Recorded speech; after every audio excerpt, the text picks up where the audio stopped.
everyone, welcome to my channel. Today I'm going to be planting some first early potatoes in containers. I've been chitting these potatoes on a windowsill just so that they start to get some little shoots. So rocket potatoes are a determinate variety.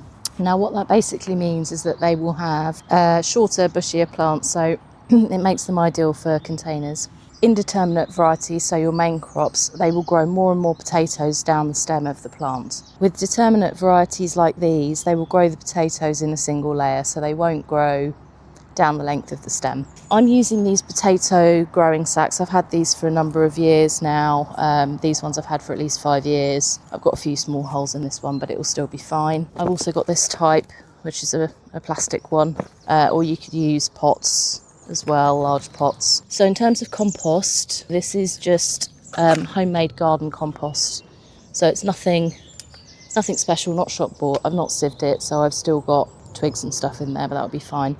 So the first thing to do is to put a layer of your compost into your bags. So I want to show you this that I found in my compost. If you can see, this is a wireworm. So this is what makes holes in your potatoes. So we don't want this little fellow. I'm going to get rid of this little guy. You just want to put your compost into your bag. You know, you need a good couple of inches of soil. So these bags can get quite heavy, so I'd recommend that you do this in situ. I'm putting these containers in my vegetable patch, and potatoes, like most vegetables, like full sun, or as much sun as you can give them. So it's time to plant my potatoes. With container growing, you only really want to plant 1 or 2 potatoes in each container. You want to have the chitted end facing upwards, and I just rest those in the soil, space them out well. If you put too many in a container, you're actually going to limit the size of your yield because the potatoes are going to be competing with each other.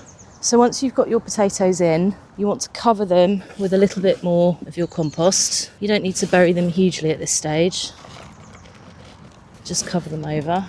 Now, as I say, these are first early, so I'm putting them in now. We're sort of coming to mid-March. Then in about 2 to 3 weeks' time, you can put in your second early potatoes. So that's varieties like Charlotte, which are fantastic potato. They're one of my favourites.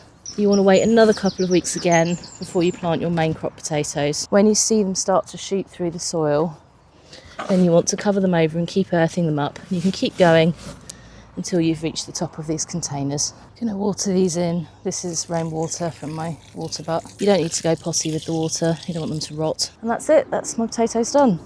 So thank you for watching this video. If you enjoyed this video, please do like and subscribe. I'm going to be doing practical gardening videos every week. I'll see you next time.